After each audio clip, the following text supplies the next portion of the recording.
Is this going to be CJ Carr's final season as the Notre Dame starting quarterback? Are we underrating or overrating the Notre Dame running back room? And how did Notre Dame men's basketball get this bad? We're covering all that and more on a loaded Friday mailbag.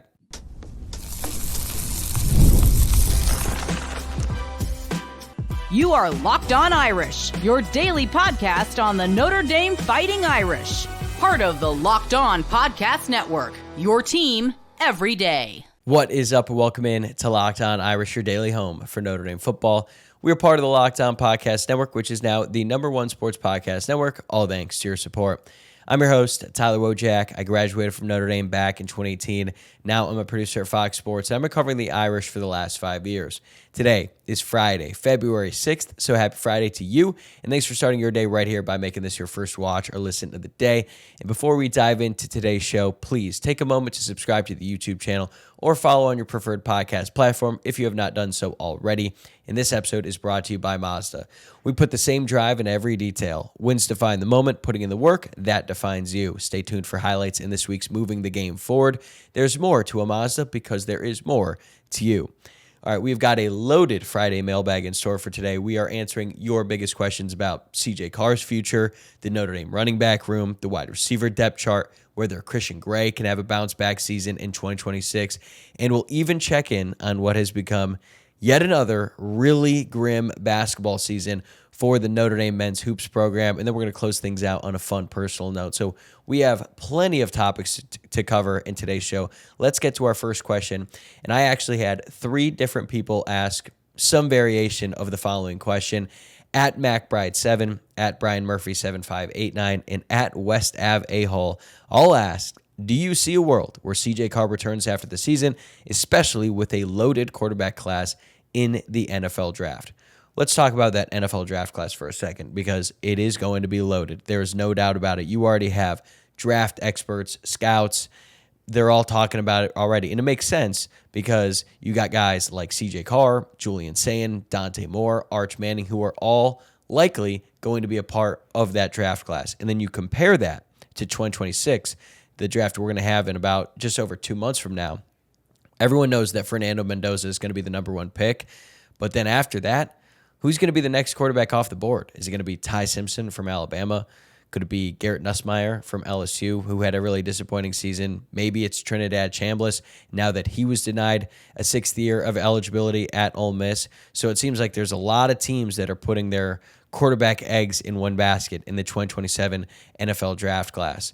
So it's going to be loaded. CJ Carr could have a really, really good season and still maybe be like the 3rd or 4th quarterback taken off the board, even though he has a bunch of traits that NFL draft experts and scouts and all that are really excited about.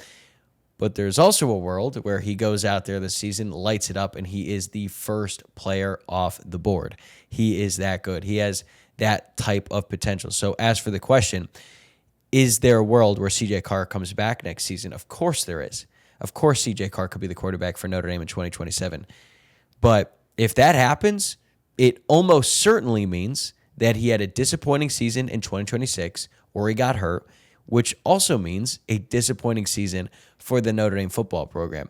There is simply no world in which CJ Carr goes out there, lives up to the lofty expectations that we all have for him. It's the reason why he is the preseason Heisman favorite, or at least tied as the preseason Heisman favorite with Arch Manning.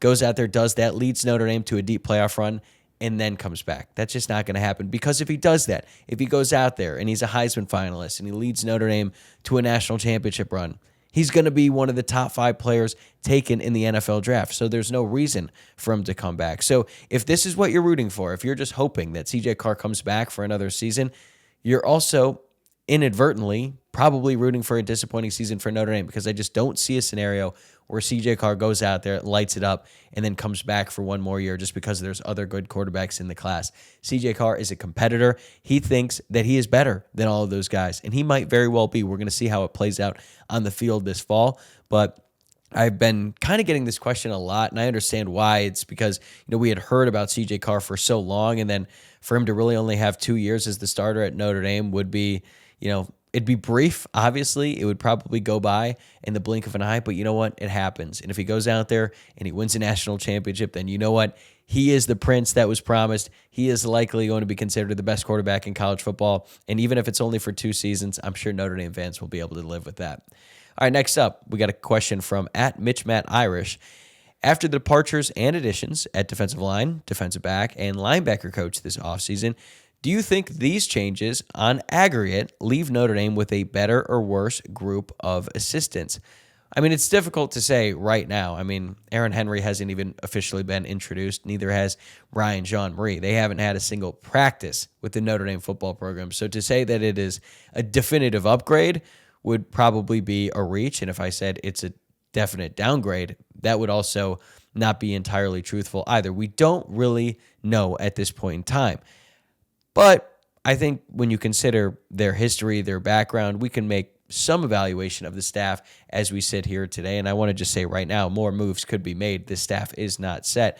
But you consider what Notre Dame had last season. They had one of the best staffs in the entire country. And after all the movement, I think they probably came out even, which is good. Even if they didn't upgrade, they already had one of the best staffs. And if they're even, that means they're still one of the best coaching staffs in the entire country. It just kind of depends on how you look at it, right? If you want to really focus it on an individual basis, right? Did Notre Dame upgrade on the defensive line? Well, I think Charlie Partridge is a better defensive line coach than Al Washington was. So upgrade there. At linebacker, it's difficult for me to say. I don't really know enough about Brian Jean-Marie. I mean, I've read up on his background. I know that he did some good things at Michigan, at Tennessee. He's been coaching linebackers for a really long time. A lot of people have good things to say about him, so that's good. But people were also really high on Max Bullough. And even though he wasn't as experienced as Brian Jean-Marie, hell, Marcus Freeman isn't as experienced as a lot of other head coaches, and he's better than a lot of them. So I think they probably broke even at linebackers coach. And then in the secondary, I think it's a downgrade going from Mike Mickens to Aaron Henry. And that's no shot against Aaron Henry. It's just the fact that I thought Mike Mickens was the best defensive backs coach in all of college football, and now he's in the NFL. There is a chance, obviously, that Aaron Henry can live up to it.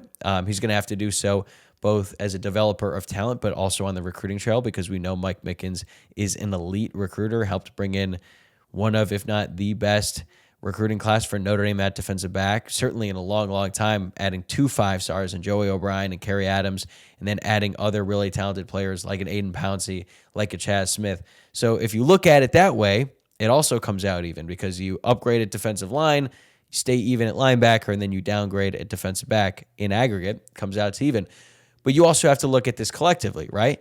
Because there is a case to be made that the defensive staff will be more cohesive, because they all are coming to Notre Dame to work for Chris Ash. Whereas before, Chris Ash had to sort of mold his way to the assistant coaches that were already there. It's pretty difficult to do if you're a defensive coordinator to come to a new program where you don't really bring any of your own guys and you're just trying to acclimate yourself and understand how everyone else does things, but they are also counting on you as the leader. So there were probably some moments, especially early on in the season, when communication wasn't all that great. And that's probably what led to Notre Dame giving up 41 points against Texas A&M. So I think there's a real benefit to the fact that these guys know each other. Like Aaron Henry played for Chris Ash. He coached with him before. Charlie Partridge knows Chris Ash very well. I don't think Brian Jean-Marie really knows Chris Ash, but still, he chose to work for Chris Ash, unlike the other way around. So that's good. But then you flip that around, and you think about the fact that every single position group on defense, all those players are going to have to learn a new position coach. What's their style? They're going to have to build those relationships, and there's probably going to be some things in terms of communication that, there might be some hiccups early on, but that will improve in time. So time is going to tell, but when you consider the circumstances, I think Marcus Freeman did an excellent job reloading his entire defensive staff. All right, @Sean Mattingly wants to know, which freshman or redshirt freshman makes the biggest impact this year on offense, defense, and special teams? On offense, I'm going to go with Nolan James. He's going to be a redshirt freshman. Talked about this earlier in the week when I was talking about the offensive position battles. Everyone knows Aeneas Williams is going to be the starting running back, but who is going to be RB2? Even though they're not technically a starter, they're going to be a very important part of the offense. As we saw last year, Jaywan Soward likes to run 2 running backs out there. Maybe he changes that up a little bit now that Jeremiah Love and Jadarian Price are gone, but I don't think he will. When he was the coach at Penn State, they mostly had a 2 running back system. So I think it's going to be Nolan James Jr. I know that some people have sold their stock on him a little bit. Everyone was buying during training camp last year, or at least the coaching staff was, the people that they were talking to. We just all heard great things about Nolan James Jr. We didn't get to see it materialize in garbage time last season, but you know what? I think he's ready to take a big jump from year 1 to year 2. So I think Nolan James Jr. Honorable mention is going to be Quincy Porter, the redshirt freshman, who's transferring over from Ohio State. Still have some concerns about his knee. We'll talk about him more in segment 2. And then 5-star tight end Ian Premer. The thing about Premer is I don't think he's going to come on and just dominate from day 1, whereas I think Nolan James Jr. is going to be RB2 from day 1. I think as the season goes along, Ian Premer becomes more comfortable. He gets more acclimated to playing big-time college football. I think he's going to become a bigger part of the offense. But when you look at the year in totality, I think Nolan James Jr. is going to be an impact player from day 1. Now, on defense, this was really tough. Couldn't really think of a redshirt freshman who is going to come out and dominate next season, but you're going to have 3 5-star freshmen to choose from. You got Rodney Dunham, the defensive end, Kerry Adams, the cornerback, or Joey O'Brien, the safety.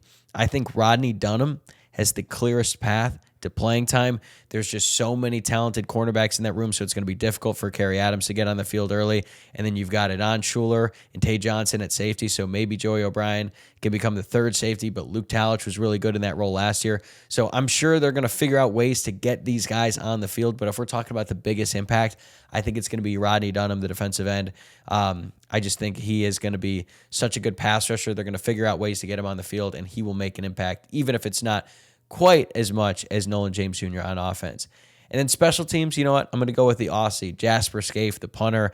He's, I think, like over 20 years old, but he will technically be a freshman, so I'm going to count him for this exercise. I am interested to see who is going to be the kick returner now that Jadarian Price is out the door.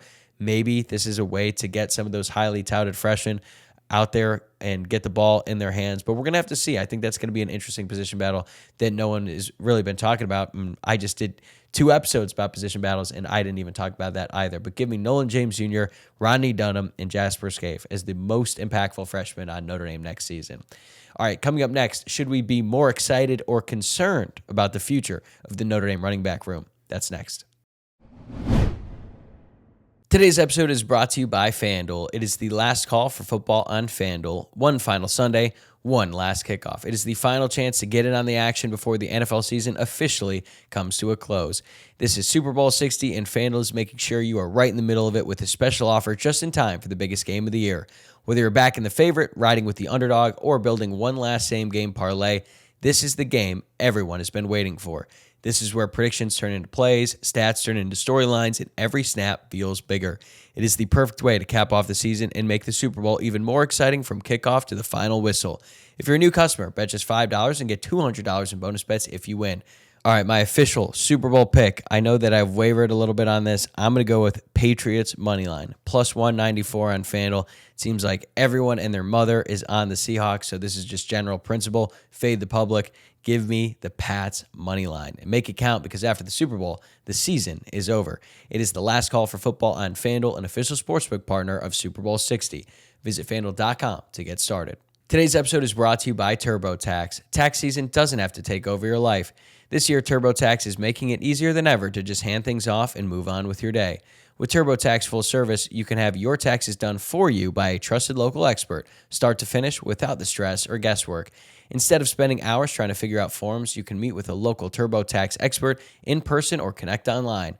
They handle everything from W-2s to self-employed forms and work to get you every deduction. You can upload your documents, go about your day, and get updates right in the TurboTax app. It's a huge time saver and gives real peace of mind knowing an expert is handling it. For a limited time, you can have your taxes done by a local TurboTax expert for just $150 all in if a TurboTax expert didn't file for you last year. Just file by February 28th. Take taxes off your plate and get back to your life. Visit TurboTax.com/local to book your appointment today. All right, welcome back to the Friday Mailbag here on Locked On Irish, and I'm grouping 2 questions together because they have very different tones. This first one comes from Money Matt. I feel like we aren't talking enough about the running backs. Will Notre Dame get enough production out of Aeneas Williams? And will the youth at the position be enough this season? And then you've got at Mark.Ward6. How many weeks into the 2026 season before the entire country knows how good Aeneas Williams really is? So it seems like Mark is very excited about the Notre Dame running backs. And then Money Matt, has some concerns. And I've kind of noticed that just based on the vibe of some of these questions. There's been a few people who have asked about the health status of Kedron Young. And then some people are like, why aren't you picking him to be the breakout player? And I think the issue is there is a lot of talent in that room. We know that because pretty much every player was really highly recruited coming out of high school. The only one that wasn't was Nolan James Jr. He was a late riser, sort of a late add to Notre Dame's recruiting class, but Kedron Young, Aeneas Williams, high 4 stars, Javian Osborne, Jonas Walton, high 4 stars as well, top 150 players in the country. So you have all that kind of talent, and you have Jaywan Sider, who I believe is the best running backs coach in the entire country. So to me, I'm pretty bullish on this room. I think Aeneas Williams is going to be really, really good for the Irish next season. I keep bringing it up, but the fact that he earned snaps as a true freshman on a team that had Jeremiah Love and Jadarian Price should tell you something. And he's also very versatile. He can block. He can be really good in pass protection. He can catch passes out of the backfield.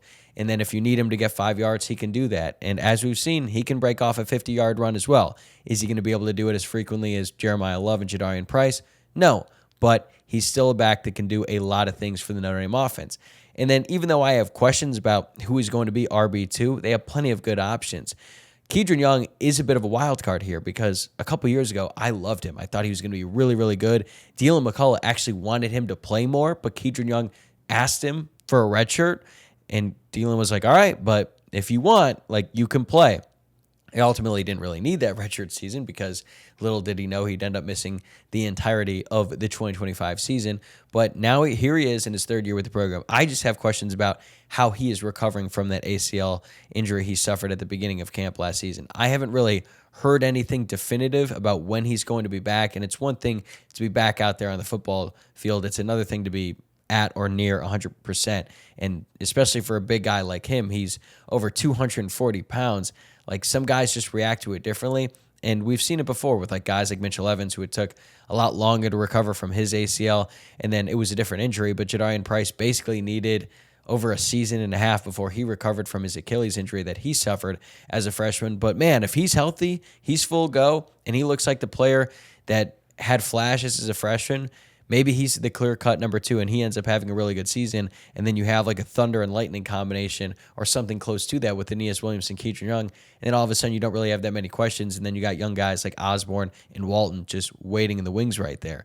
But I've said it before, I'm really high on Nolan James Jr. I think he's going to have a really good season.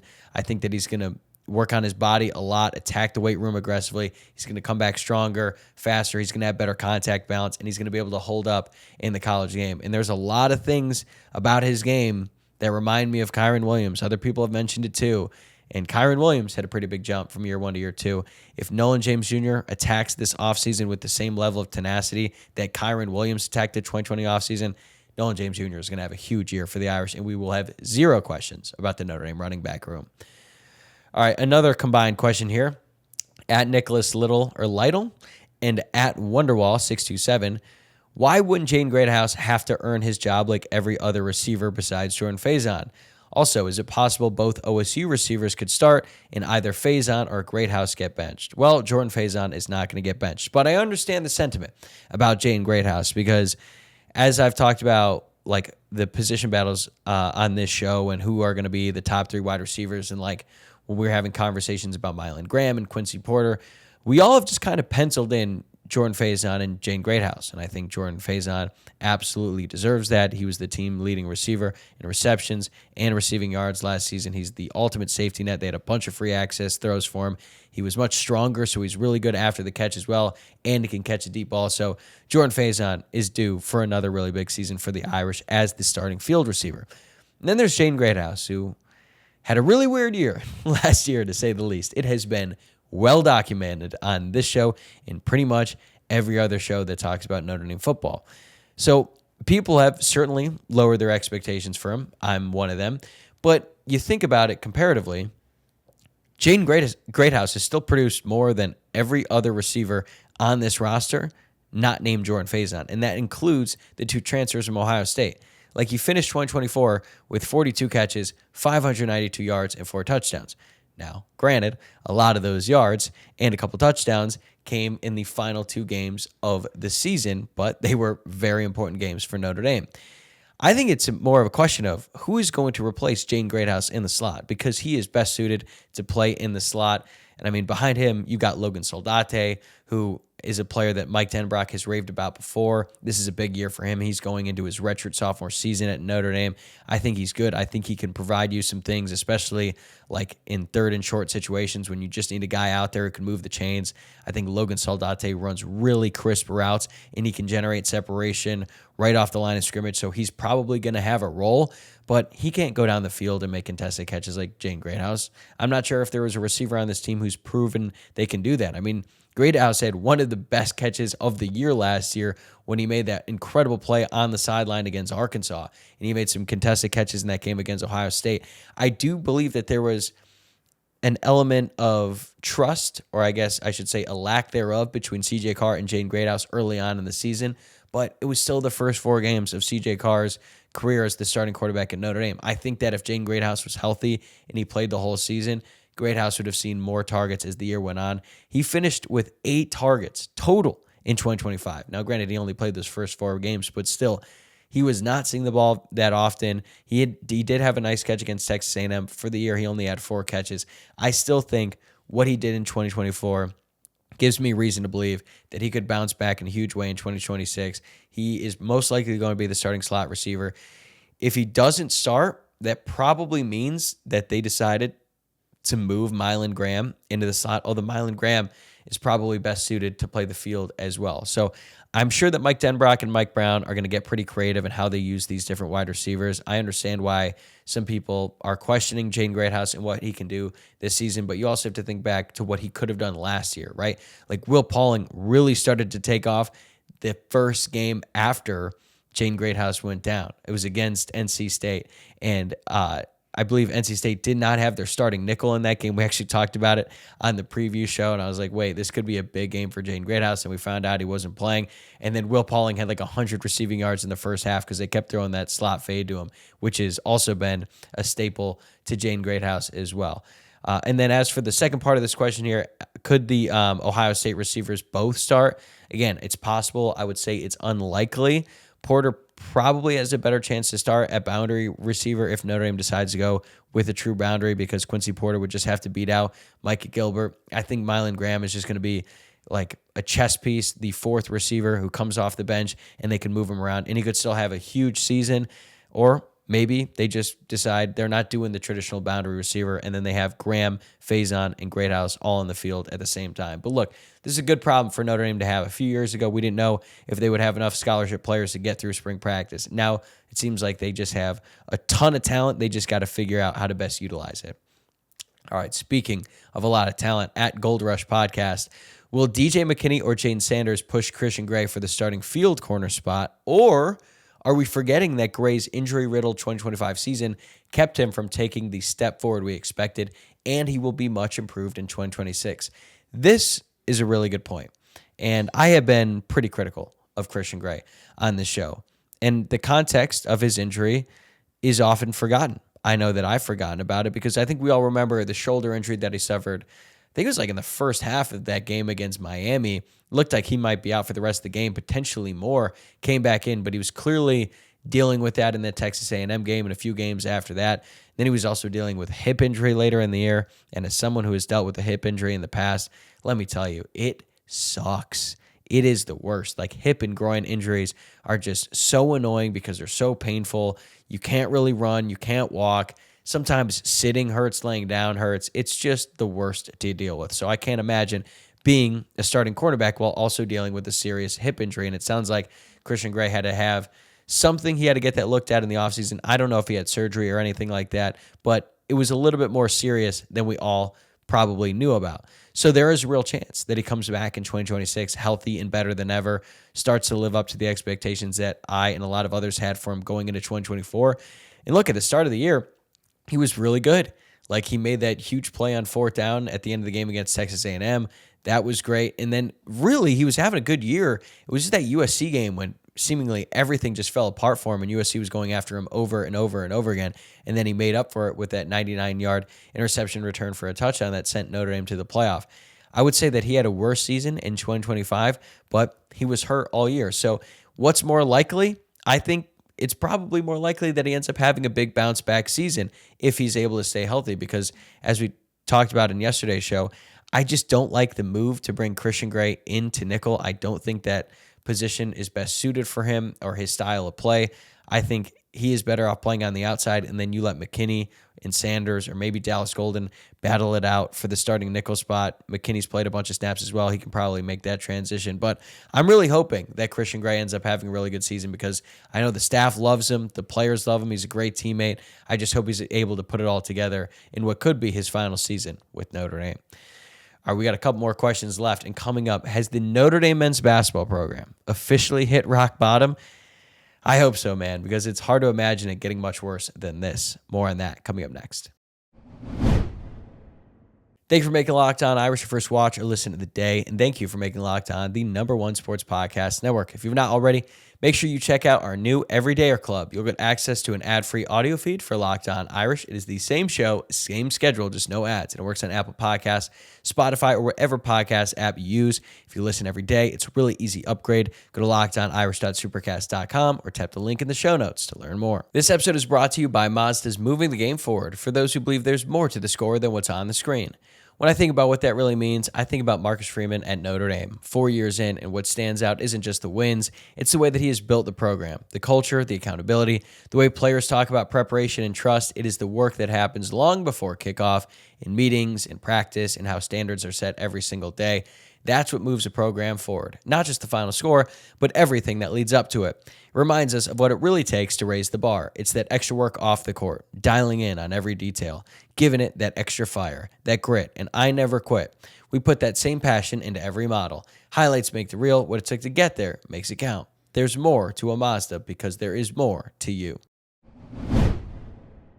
All right, we've just got 2 more questions left on the Friday mailbag, and we've talked a lot of football as of late. Even though it's early February, we're still a long way until the start of the 2026 season, but we have not really talked about the men's basketball program that much. We haven't talked about the women's basketball program that much either.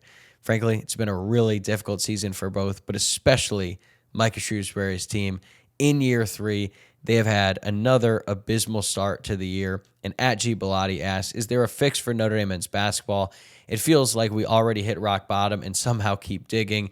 He also says, hot take, the burger at the Backer is underrated, especially on game weekends for lunch. Well, I have spent a lot of time at the Backer. I don't think I've ever eaten food there. I just get the really big Miller Lite. So, G. Bellotti, I will take you up on that next time I'm in South Bend. But let's talk about this Hoops team. I don't know, man. It is really, really, really grim. They have lost 8 of their last 9 games. They are tied for last in the ACC. They're just a tough watch, too. Like, it's so disappointing. Notre Dame just lost to Louisville earlier this week. And when I was growing up, like, after my family moved to Louisville back in, what was that, 2006, I think it was, like, growing up a Notre Dame fan and then being surrounded by Louisville fans, especially at a time when Louisville basketball was rolling. They had Rick Pitino. Those were the years when Notre Dame had Luke Herringody. Like, the Notre Dame-Louisville basketball game was one of the biggest sporting events of the year for me. Me and my dad and our neighbor Greg would almost always go to the game when it was in Louisville, and there were some classics, right? Like, everyone remembers the 5 overtime game in South Bend, but there were all kinds of overtime games between Notre Dame and Louisville. It was kind of a legit rivalry when they were both in the Big East, and then that carried over a little bit when they were in the ACC. But lately, I mean, I'm just hoping that Notre Dame could cover. In Louisville, they're top 25, but they're not that great this season. I was going into that game. I actually got a text from Connor Klingon, who called that game on Notre Dame radio. Shout out to him. He was like, man, I just hope Notre Dame can get a cover in this one. I was like, that's kind of a sad state of affairs if that's really all we can hope for with this team. But that is just the case of the program now. I just hope they go out there and they just show some fight. But then, recently they got blown out by Syracuse, and Starling, a player who's once, top recruit for Notre Dame, who played his freshman year with the Irish, just dominated them. He was just running up and down the court. Notre Dame had no answer for him. So I don't really know if there's reason for hope. I don't think that they are going to fire Micah Shrewsbury after the season, because he's only in year 3. His best player, Marcus Burton, has been out basically this entire season and was out for most of the year before. But the guys around him just aren't developing like you would hope. Like, Jalen Harrelson had a really nice game against Syracuse, but he hasn't taken off. Cole Serta is hot and cold. I love Carson Towd. I mean, that guy gives it his all, but going up against ACC competition is just a big step up for him compared to what he's used to. It's just not a fun team to watch. And that is really disappointing because even during the Mike Bray era, when they had some down years, they were still fun. They were entertaining. Like, they weren't must-watch TV by any stretch, but if you tuned into a Notre Dame men's basketball game, you probably were going to be entertained for two hours. And now it seems like the only entertainment we get is watching Micah Shrewsbury blow a gasket on the sideline or damn near decapitate a ref after the loss against Cal. And I mean, again, I defended his actions to an extent after that game because it was really ridiculous how the referees just completely botched that. But you can't act like that. You can't try to take a ref's head off after the game. And it's, an ultimate what-if moment, like if the Notre Dame sideline was not there to protect him. But they just have no identity. They have no direction. Every time Micah Shrewsbury talks in the post-game press conference, it leaves more questions than answers. I remember when Notre Dame blew that 19-point lead to Virginia, that was a great opportunity to have a signature win because Micah Shrewsbury has not beaten a ranked team since he's been the head coach at Notre Dame. They blow it, and then he comes to the press conference. He's like, yeah, everyone in this room has already been counting us out. It's like, well, yeah, because any time that you have the opportunity to get people to buy back in, you just give them more reasons to count you out. So he signed a 7-year contract when he was hired by Jack Swarbrick at Notre Dame. He's through 3 years. If they were to fire him after this year, that would be a massive buyout. I don't think they want to do that right now, so they're probably going to give him one more year. But, man, if it doesn't get better in a hurry, next year is almost certainly going to be the last year with Micah Shrewsbury. All right, last question here at Justin Z 8022. What made you want to get into sports media, and how did you end up landing your job at Fox Sports? Okay, so I've had a few questions. People ask me, like, take me through a day at Fox. I like to keep my job at Fox and this podcast separate, but I think I can explain, how I kind of got to this point. I knew I wanted to work in sports when I was very young. I knew I was different at a very, very young age. Like when I was probably first and second grade, 6 or 7 years old. Yeah, I would wake up at 6 in the morning. I'd watch SportsCenter, an entire episode before school, so I was all caught up on everything I missed the night before when my parents literally forced me to go to bed so I wouldn't stay up all night watching sports. I wasn't allowed to have a TV in my bedroom until I was like 12 because they knew that I would just be up late watching games and watching SportsCenter. Probably a good decision. I absolutely would have done that. I also learned how to read mostly by reading the sports page in the Plain Dealer.